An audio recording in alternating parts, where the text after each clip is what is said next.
네, 오늘 아침에는 누가복음 1장 26절에 38절 본문입니다. 이제 성탄절을 며칠 앞두고 성탄을 준비하는 메시지를 이제 나누게 되었습니다. 26절에 보니까 여섯째 달에 천사 가브리엘이 하나님의 보내심을 받아 갈릴리 나사렛이라는 동네에 가서 이제 그 다윗의 자손 요셉과 그 약혼한 마리아, 처녀 마리아에게 하나님의 천사 가브리엘이 나타나서 이제 너를 통해서 아들을 주실 것이고 그는 성령으로 잉태될 것이고 그의 이름을 예수라 하라, 이렇게 수태고지라 그러죠.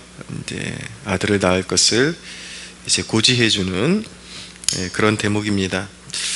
근데 여기 등장하는 천사가 가브리엘이라고 명시되어 있는 것이 저는 개인적으로 굉장히 참 위로가 되었다고 할까요? 경이롭고 큰 위로가 되는 구절이었습니다. 구약의 선지자들에게 나타나서 계시의 비밀을 알려주었던, 특별히 다니엘에게 그 환상을 풀어주고 인류의 그런 끝에 대해서 알려주었던 가브리엘이 동일하게 이제 신약 시대에 나타나서 그 예수 그리스도께서 이 땅에 오실 것을 고지해 주었다는 이 대목, 이 대목을 통해서 구원 역사는 절대 우발적이 아니다라는 것을 다시 한번 각인하게 되고요.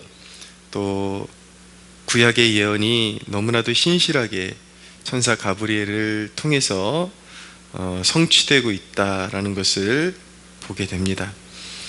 그러니까 구약을 이어서 이 천사 가브리엘이 마리아에게 나타나서 지금 이제 메시아가 오실 것이라는 것을 계시해주고 있다라는 이 대목을 통해서 역사는 일관되게 흐르고 있고 하나님의 나라는 요동치 않고 건재하고 있고 하나님의 구속 역사가 이어지고 있고 하나님의 통치가 여전하다, 변함없이 하나님의 통치가 이어가고 있다.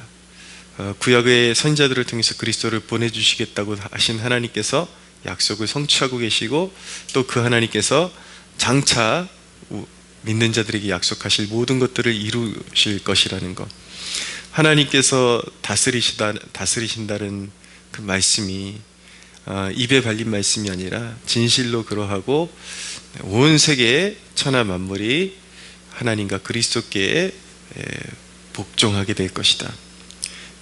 이 진리가 영원함을 보게 되는 것입니다. 이 말씀이 정말 어두움이 창궐하고 죄악이 관영한 이 땅 가운데서 여전히 하나님의 통치가 여전하고 그리고 모든 그런 상황이 하나님의 통치 가운데 컨트롤되고 있다.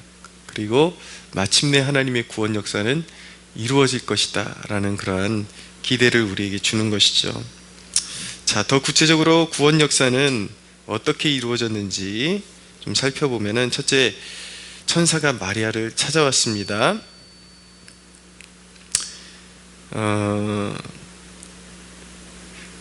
28절 이하에 보면 그에게 들어가 이르되 은혜를 받은 자여 평안할지어다, 주께서 너와 함께 하시도다 하니 처녀가 그 말을 듣고 놀라 이런 인사가 어찌민가 생각하매 천사가 이르되 마리아여 무서워하지 말라, 네가 하나님께 은혜를 입었느니라. 자, 마리아가 갑작스런 천사의 방문을 받고 놀랐습니다. 그리고 천사가 갑자기 그렇게 놀라고 두려워하는 마리아에게 무서워하지 말라고 그렇게 이야기를 해 주었습니다. 사명이라는 것은 어느 날 문득 임하는 것입니다.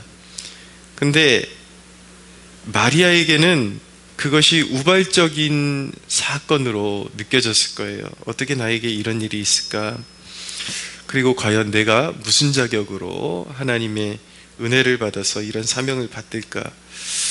그렇게 마리아의 입장에서는 이게 우발적인 사건이었겠지만은 하나님의 입장에서는 그것은 하나님의 뜻을 이루고자 하시는 택하심이었고 철저한 계획 가운데 이루어진 일이다라는 것을 알게 되죠. 나에게 우발적으로 이루어졌다고 해서 하나님께도 우발적으로 이루어진 것은 아닌 것이죠. 철저하게 하나님께서 어떤 뜻을 두시고 사용하시고자 하는 그런 소정의 목적을 가지고 우리를 또한 부르시는 것입니다. 그러므로 그런 사명이 임할 때에 내가 무슨 자격으로 그리고 나에게 무슨 힘이 있어서 그렇게 바라볼 것이 아니라 두려워하지 말고 이제 그렇다면 앞으로 무엇을 해야 하는지 주의를 기울일 필요가 있는 것입니다. 하나님께서 나로 하여금 무엇을 하게 하시고 어떻게 이끌어 가시는지 잠잠히 주의해서 보면은 하나님께서 내 안에 시작하신 일을, 우리 안에 시작하신 일을 이루시기 위해서 반드시 섭리하시고 무언가 펼쳐 보이신다. 그것을 잠잠히 목도하면서 우리는 하나님께서 인도하시는 대로 따라가고 시키시는 그 일을 감당하면 된다라는 것을 알아야 되는 것이죠. 자, 두 번째, 마리아에게 아들을 주실 것이라고 말씀하셨습니다. 31절에 보라, 내가 잉태하여 아들을 낳으리니 그 이름을 예수라 하라. 자, 하나님께서 이제 마리아를 통해서 아들을 잉태하게 하실 것인데 그분은 바로 예수 그리스도이셨습니다. 인류를 죄악에서 구원할 자, 사망과 어둠의 종노릇하는 이 땅에 이제 하나님의 백성들을 구원하러 오신 그분이 바로 예수 그리스도이십니다.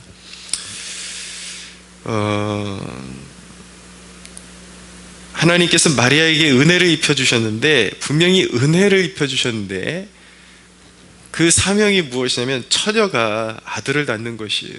당황스럽지 않겠습니까? 아직 약혼한 사람이고 남자를 모르는 사람인데 은혜를 입혀주시겠다고 해놓고 와서 처녀 보고 아들을 잉태할 것이다 라고 말씀하시는데 어찌 당황스럽지 않을 수가 있겠습니까? 은혜를 받는다라는 것 우리가 다시 곱씹어서 생각해 볼 필요가 있습니다. 하나님께 은혜를 입는다라는 것은 무엇인가? 다각도로 바라볼 수 있겠지만 어떤 의미에서 그것은 우리가 기대하는 것과 전혀 다른 것일 수 있다. 우리를 매우 당혹스럽게 하는 것일 수도 있다라는 것을 상기시켜주는 대목입니다. 자, 세 번째로 마리아는 성령의 능력으로 잉태할 것입니다. 자, 어떻게 그런 일이 벌어질까? 처녀가 잉태하는 일이 어떻게 벌어질까? 그리고 하나님의 독생자가 어떻게 이 땅에 태어나게 될까? 자신을 통해서 그 일을 이루신다고 말씀하셨는데 어떻게 그런 일이 있을까?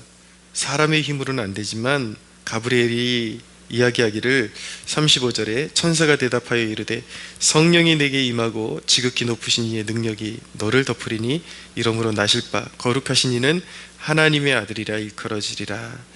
그런 일이 어떻게 벌어집니까? 성령의 능력으로 이루어지는 것입니다. 그리스도께서는 성령으로 잉태되신 분이시죠. 자, 우리에게 주시는 사명도 결코 우리의 힘으로 하는 것 아닙니다.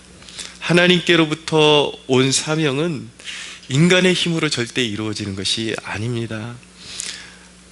우리가 번번이 실패하는 이유도 여기에 있습니다. 바로 인간의 힘으로 이루어지는 것이 아니라는 것을 우리에게 가르쳐 주시기 위해서 우리의 힘을 빼게 하시고 온전히 하나님께 복종하는 존재가 되게 하시기 위해서 우리에게 생각보다 자주 실패를 맛보게 하시죠. 그러나 늘 실패만 있는 것은 아닙니다. 묵묵히 참고 하나님께서 나를 부르신 그 부르심 가운데 거하면 성령으로 역사가 이루어지는 것들을 경험하게 되는 것입니다. 사명이라는 것은 결코 우리의 힘으로 감당되어지는 것이 아니라 철저하게 성령의 능력으로 이루어지게 되는 것입니다. 여러분들에게 하나님께서 어떤 것을 맡기셨을 때에 그 힘조차도 하늘로부터 공급된다라는 것, 성령이 우리와 함께 하신다는 것을 한순간도 잊지 마십시오. 자, 네 번째로 마리아의 순종함으로 구주가 이 땅에 오시게 되었습니다. 37절 이하에 보니까 대저 하나님의 모든 말씀은 능하지 못하심이 없느니라. 가브리엘이 이렇게 이야기하니까 마리아가 이르되 주의 여종이 오니 말씀대로 내게 이루어지이다 하매 천사가 떠나가니라. 굉장히 당혹스러운 그런 계시의 말씀이었지만 마리아는 그것이 하나님께서 보내신 천사로 통해서 주어진 말씀이었기 때문에 하나님의 말씀으로 믿고 말씀대로 이루어지이다 라고 대답하면서 그 말씀에 그대로 순종하는 모습을 보이고 있습니다. 마리아의 순종을 통해서 하나님께서 부여하신 절대 사명이었지만 마리아의 또 기꺼운 동의와 순종을 통해서 메시아가 이 땅에 오시는 문이 활짝 열리게 되었다는 것을 보게 되는 것이죠. 비록 이해가 가지 않아도 순종의 열매는 무엇인가? 바로 인류를 살리는 것입니다.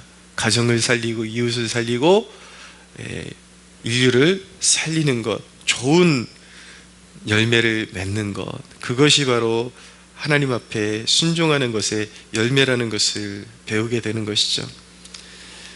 은혜를 입는다는 것은 정리하면 그분의 뜻을 이루는 통로가 되는 것이기도 한 것입니다. 우리는 오늘 이 아침에 어떤 마음을 품어야 되는가? 이런 마음을 품어야 할 줄로 믿습니다. 주님, 내가 비록 조롱거리가 되어도 때로 고난이 있어도 나를 드리오니 나를 통해 주님의 뜻을 이루소서, 이렇게 기도할 수 있는 여러분들 되시기를 바랍니다.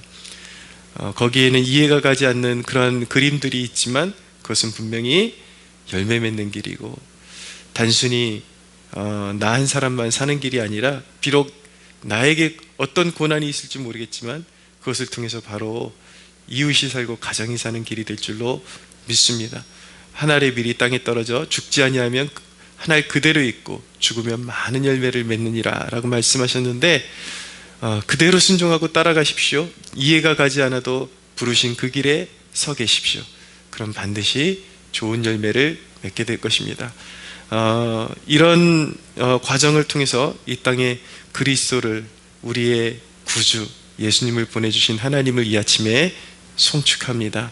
이 아침에 우리에게 한없는 은혜를 입혀주신 하나님 아버지 예수 그리스도 성령 하나님, 성삼위일체 되신 하나님과 함께 동행하는 여러분들 되시기를 예수님의 이름으로 축복합니다.